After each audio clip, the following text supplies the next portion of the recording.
So magluluto tayo ng fried rice pero nilagyan ko siya ng vegetables mga lods para isahang na ba kain. Wala nang parang may ulam na siya.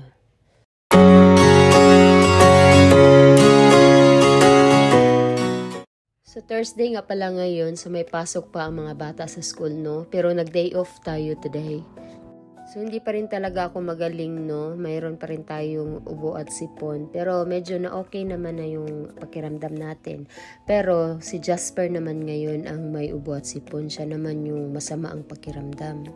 So, ginawan ko ng paraan yung bahaw na kanin, mga lods, no? Kasi sinangag ko siya. Kaya lang nilagyan ko siya ng kunting gulay, mixed vegetables. Kasi, para si Lavi at saka si Pearl, makakain naman sila ng may gulay. So, kalimitan sa mga nanay, pag sa umaga, busy talaga, no? Prepare ng mga pagkain, mga baon, sa mga bata, sa asawa, ganyan, no? So, yung mga niluluto natin, yung mga madali ang luto lamang, no? Mga itlog, mga ham. So, ganyan lang yung mga niluluto natin sa umaga. So, ito si Lavi, pinabaunan ko siya ng muffins kasi hindi naman niya kinain yung niluto ko kahapon, mga lods. Itong batang ito, ang hirap talaga yan pakainin. Kaya yun, pinabaunan ko siya ng mangga sa fruits niya kasi hindi pwede walang fruits doon sa nila sa school. So nakisabay na rin ako sa breakfast nila, mga lods, no, kasi kagabi, kaninang umaga, late din akong natulog, kaya lang na-busy rin ako sa ito pag-upload ng mga video, mga lods. Kaya ayun, kumain na rin ako ng breakfast para matulog ako ulit pagkatapos nito. At saka si Jasper, hindi pa siya nagising, mga lods, masamang pakiramdam. Kaya ito si Pearl at si Lavi, maglalakad lang sila papunta sa school. Buti naman ito si Ate Pearl kasi masyadong responsible na bata yan.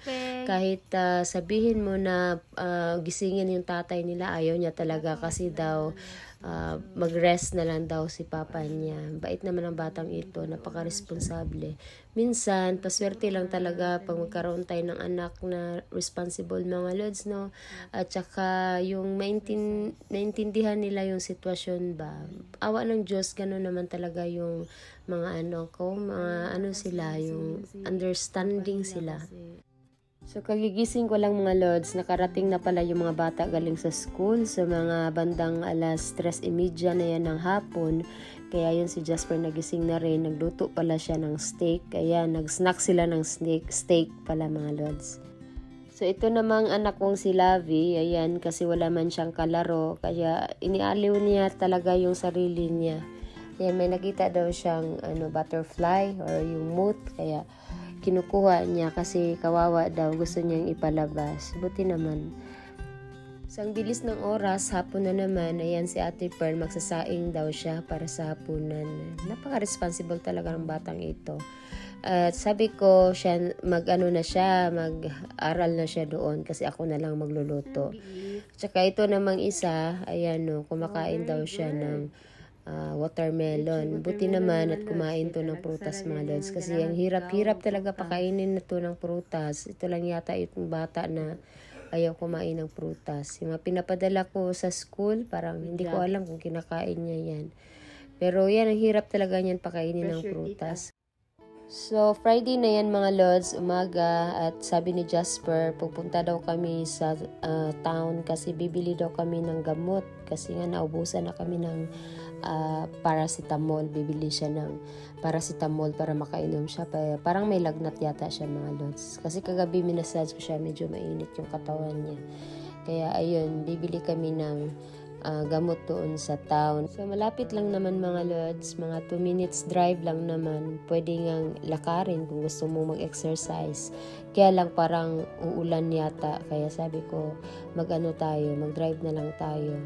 Kaya yan, pili siya ng gamot na pwede niyang inumin, no? Sabi ko, yung kasama na yung yung pang pain reliever. Sa sumasakit yung ulo mo, ganyan. Kaya yan, tinitignan niya kung saan yung hiyang. At yun, napag-isipan niya na wala na palang nagigamit? facial wash yung anak niya. Nagigamit Kaya sabi ko, wag yan kasi mahal. Ipanghimor At ito saka wash. hindi man ginagamit. Bumili na kasi kami niya nung dati, hindi man ginagamit, ginawang hand wash lang. So, ayun, pumunta kami sa may Asian store kasi nga gustong bumili ng alcohol kasi mas mura yung alcohol dito sa Asian store. So, pagdating sa bahay, sabi ko kumain muna siya bago siya uminom ng gamot. Lagyan mo na ng pagkain yung tiyan niya, no? Na laman ng tiyan. So, ganun talaga mga lods. Bago kayo uminom ng gamot, kailangan may laman yung tiyan. Kaya sabi ko, kumain muna siya. Kaninang umaga, maaga din akong nagising kasi nagluto ako ng sabaw. Ayan. Parang sutanghon soup yan mga lods, pero wala man akong sutanghon kaya bihon na lang nilagay ko. Pero medyo may sabaw siya. Pwede naman. Ayan. Hindi mo nalagyan ng kanin para yun na yung kanin niya.